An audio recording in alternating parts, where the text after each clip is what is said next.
Good evening friends, welcome to our channel commerce classes by Sumit. दोस्तों, हमारा BCom part first चल रहा था, जिसका हमारा अध्याय चल रहा था 4, जिसका नाम है issue of debenture. Issue of debenture के हमने 2 वीडियो अपलोड कर दिए थे इस चैनल के ऊपर। अगर आपने वो 2 वीडियो नहीं देखी है तो वो 2 वीडियो जरूर देखिए, उनका लिंक डिस्क्रिप्शन में है। आज का हमारा पार्ट नंबर 3 रहेगा। 3 वाले पार्ट के अंदर हम देखेंगे issue of debenture for consideration other than cash, यानी नगद के अतिरिक्त अन्य प्रतिफल हेतु डिबेंचर ऋण पत्र का निर्गमन। तो इसके अंदर देखिए दोस्तों, केवल और केवल आपको 3 प्रविष्टियां याद रखनी है। वो 3 प्रविष्टियां क्या है, ध्यान से देखिएगा बोर्ड पर। वो केवल 3 प्रविष्टियां याद कर लीजिए, या आपका पूरा मेथड क्लियर हो जाएगा। पहली एंट्री जो होगी वो होगी कि आपने एसेट्स यानी कि संपत्तियों को क्रय किया है वेंडर से। तो एंट्री आप करोगे assets account debit to vendor,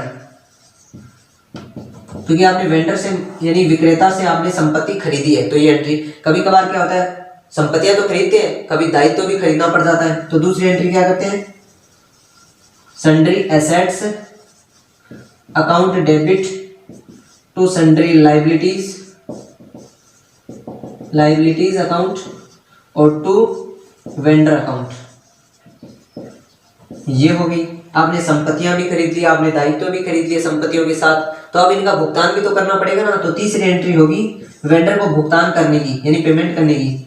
तो वेंडर अकाउंट डेबिट टू, अब भुगतान कैसे करना है, आपको ऋण पत्रों का निर्गमन करके भुगतान करना है। तो एंट्री होगी vendor account debit to debenture account.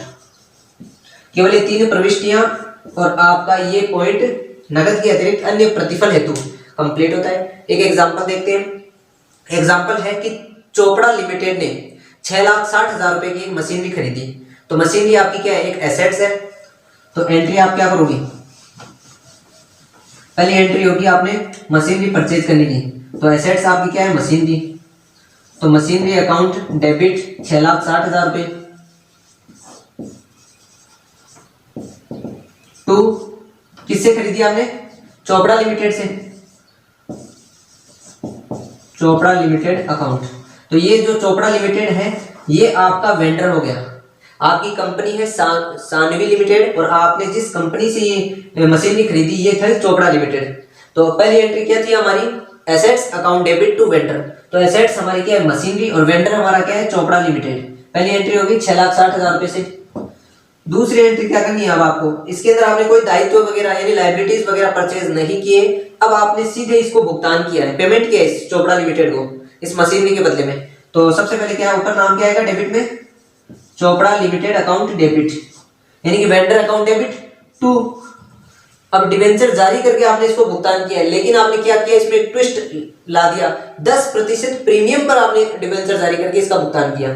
तो चोपड़ा लिमिटेड अकाउंट कितना, 6,60,000 रुपए का भुगतान करना है टू डिबेंचर 100 रुपए वाले 12%। तो 12% डिबेंचर 100 रुपया रहा, तो 6 लाख होगा, 6 लाख के डिबेंचर हो गए टू सिक्योरिटीज प्रीमियम। ये 60,000 रुपए की आपकी सिक्योरिटीज प्रीमियम होगी। अभी सिक्योरिटी प्रीमियम कैसे आपने फाइंड की, 6,60,000 बटे 110, क्योंकि 10% प्रीमियम पे थे, 100 रुपए वाले 12% रेट पर, उसमें 10 रुपए ये प्रीमियम के भी ऐड हो गए। तो 6,60,000 में 110 का डिवाइड करेंगे तो हमारे पास आएगा 60,000 रुपए। तो ये 60,000 हमारे क्या हो गए, ये सिक्योरिटी प्रीमियम। ये 2 एंट्री होगी इस एग्जांपल की, ठीक है। अब चलते हैं नए टॉपिक के ऊपर। तो दोस्तों, जो दूसरा टॉपिक है वो है issue of debenture as collateral security, यानी कि समपार्श्विक प्रतिभूति के रूप में डिबेंचर को निर्गमन करना।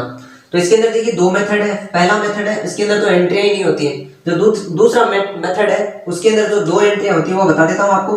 जो पहली एंट्री होती है, यानी ऋण पत्रों को प्रतिभूति के रूप में जमा करने की एंट्री होती है debenture suspense account debit to debenture account, पहली एंट्री। अब इसका भुगतान करने पर, यानी कि इसका पेमेंट करने पर एंट्री होगी debenture account debit to debenture suspense account. दूसरी एंट्री होगी, पहली एंट्री की उल्टी एंट्री कर देंगे, यानी अपोजिट एंट्री कर देंगे तो सेकंड एंट्री हो जाएगी। और एज ए कोलैटरल सिक्योरिटीज के तौर पर ये 2 एंट्रियां होंगी। इसके 2 मेथड है। पहले मेथड में तो कोई एंट्री नहीं होगी, गैर चालू जो दायित्व है उनके अंदर शीर्षक के अंदर कोष्टक में लिख दिया जाएगा। कोई भी नोट वगैरह लिखना है तो फर्स्ट में लिख देंगे, लेकिन एंट्री नहीं होगी। सेकंड मेथड में क्या होगा, सबसे पहले प्रतिभूति के रूप में जमा करने की एंट्री होगी debenture suspense account debit to debenture, और जब इसका जब भुगतान कर दिया जाएगा, पेमेंट कर दिया जाएगा, तो एंट्री होगी debenture account debit to debenture suspense account. आइए एक एग्जांपल देखते हैं। गुजरात फाइनेंस लिमिटेड ने 5 जनवरी 2014 को यूटीआई से 50 लाख का ऋण लिया। यूटीआई बैंक से 50 लाख का ऋण लिया, जिसके बदले में 60 लाख के ऋण पार्षद समपार्श्विक प्रतिभूति के रूप में रख दिए गए। तो देखिए 50 लाख का तो ऋण लिया और रखे कितने, 60 लाख रुपए एक प्रतिभूति के रूप में। तो एंट्री देखिए करते हैं। तो सबसे पहले एंट्री क्या होगी, एंट्री होगी आपने ऋण लिया, तो ऋण लिया किससे, यूटीआई बैंक से। तो bank account debit to UTI loan account, कितना, 50 लाख का। ये 50 लाख रुपए डेबिट और ये 50 लाख रुपए क्रेडिट। ये पहली एंट्री हो जाएगी इस एग्जांपल में। दूसरी जो एंट्री होगी वो होगी आपने समपार्श्विक प्रतिभूति के रूप में, कोलेटरल सिक्योरिटीज के रूप में, सिक्योरिटी के रूप में आपने कितने रुपए के डिबेंचर रखे, 60 लाख के। तो एंट्री वही होगी, प्रतिभूति को जमा के रूप में रखेंगे तो ये एंट्री होगी debenture suspense account debit to debenture account. तो debenture suspense account debit to debenture account, 60 lakh रुपए डेबिट और 60 लाख रुपए क्रेडिट। तो ये दो एंट्री होंगी। इसके बाद में एक छोटा सा जो बैलेंस शीट है वो बन जाएगी, उसके अंदर आप डिबेंचर और बैंक के खाते को शो कर सकते हो।